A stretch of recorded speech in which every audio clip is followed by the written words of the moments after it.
ससुर बहू की सेक्स कहानी। दोस्तों, जब किसी का पति साथ नहीं हो तो उसके साथ क्या क्या होता है, आज मैं वही बताने जा रही हूँ। मैं आपको अपने खुदाई की कहानी बताने जा रही हूँ। आज मैं अपनी आप बीती आप लोग के सामने सुनाने जाऊंगी।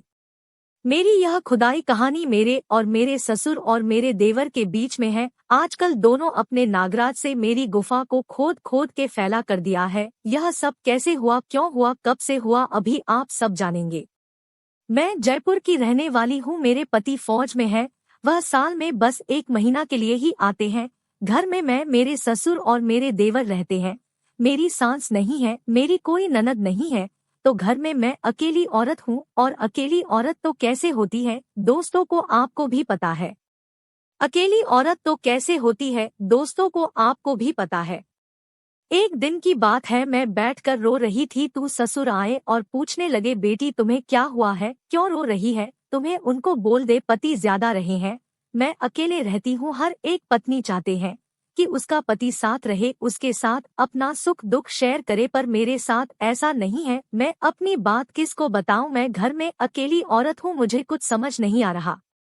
आखिर शादी मैंने क्यों की, शादी करने का मेरा मकसद क्या था। शादी करने का मकसद था कि मैं खुश रहूं, अपने पति के साथ रहूंगा, अपने परिवार के साथ रहूं, पर मेरा यहाँ पर कोई देखभाल करने वाला नहीं है। मैं अकेली रहती हूँ, घुट घुट के जिंदगी जी रही हूँ।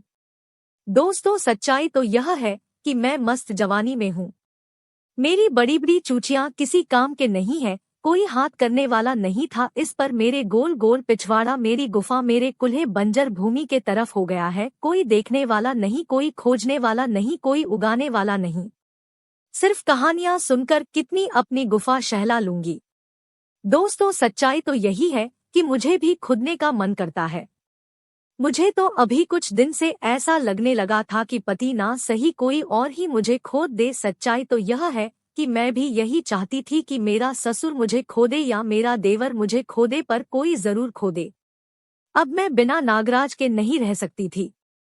मेरे ससुर मुझे समझा रहे थे तो मैं सोच रही थी कि समझाने से कुछ नहीं होगा, मुझे तो अब नागराज चाहिए। मेरी गुफा हमेशा गीली हो जाती है रात को। दोस्तों, हुआ यह कि वो समझाते समझाते अपना हाथ मेरी पीठ पर सहलाने लगे। जब वह मेरा पीठ सहला रहे थे तो मुझे लग रहा था कि किसी मर्द कहा था, भले मेरा ससुर है क्यों नहीं थे, पर उनका हाथ सहलाना कुछ कुछ बदल सा गया था। जैसे ही मैं उनको देखने लगी, वह मुझे देखने लगे। धीरे धीरे वह मेरा गाल छूने लगे, मेरे भाई को छूने लगे। उस समय घर में देवर जी नहीं थे क्योंकि वो ऑफिस गए थे। ससुर मेरे रात में ऑफिस जाते हैं, उनके नाइट ड्यूटी लगते हैं।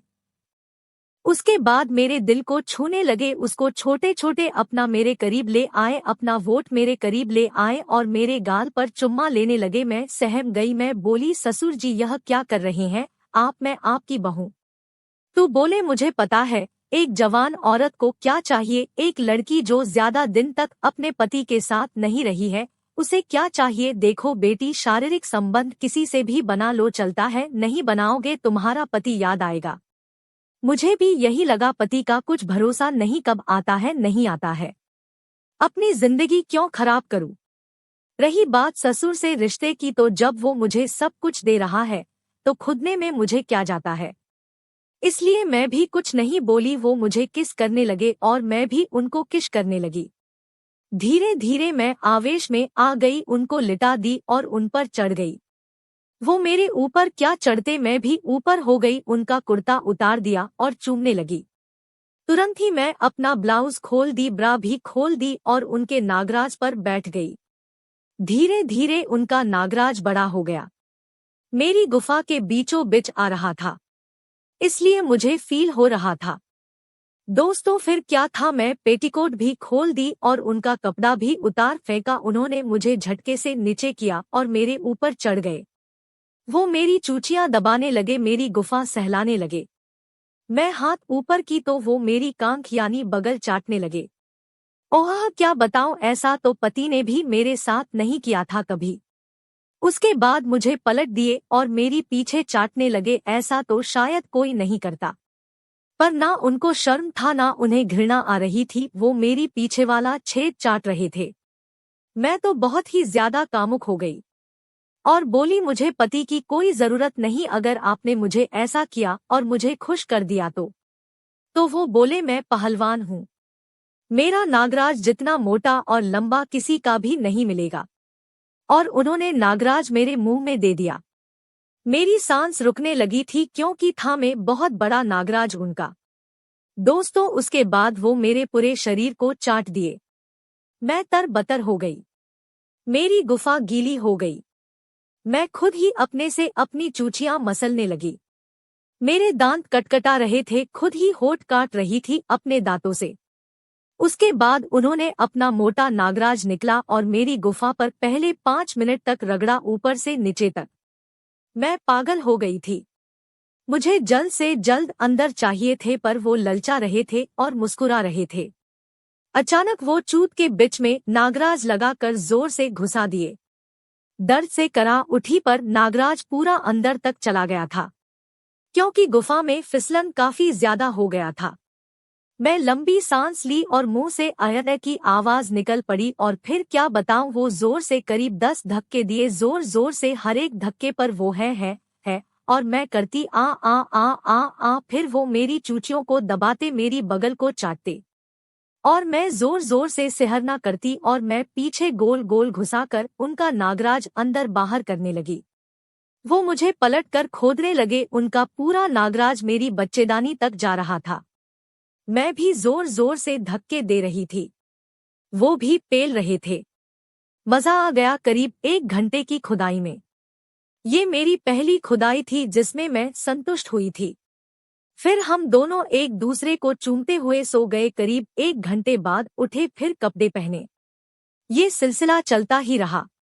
एक दिन की बात है, देवर जी ने हम दोनों को खुदाई करते हुए देख लिए और वीडियो बना लिया। जब ससुर जी रात के 9 बजे ड्यूटी गए तो वो मुझे वीडियो दिखाया और बोले कि अभी मैं अपने भैया को भेजता हूँ। मैं डर गई, लगा कि अब क्या होगा। वो मुझे डराने लगे, गाली भी देने लगे, पर उनकी नजर मेरे ब्लाउज पर थी। मैं समझ गई खुदाई चाहिए इसे। मैं अपना ब्लाउज का हुक खोल दी और ब्रा उतार दी और बोली अब बोल भेजेगा ये वीडियो। तो उन्होंने कहा नहीं, और वो मेरे से लिपट गए और मेरी गुफा चाटने लगे मुझे लिटाकर। फिर उन्होंने मेरी चूचियां बुरी तरह से दबाने लगे, होठ चूसने लगे, फिर चोदने लगे। उन्होंने मुझे पूरी रात खोदा, मैं भी खूब मजे ली। स्लिम नहीं था कि मुझे खराब लग रहा था। अब तो मुझे 2-2 नागराज मिल रहा था। अब दिन में ससुर जी और रात भर मेरा देवर मेरी खुदाई करता है। अब रोज मैं भी रानी की तरह रहती हूँ, किसी चीज की कोई कमी नहीं है। 2-2 पतिया आशिक हो गया है घर में। अच्छी अच्छी चीजें लाता है, खिलाता है। कल तो मुझे सोने का चेन भी मिला है। अब क्या चाहिए मुझे, सब कुछ है और मिल रहा है। 2 सब्सक्राइब जरूर करें।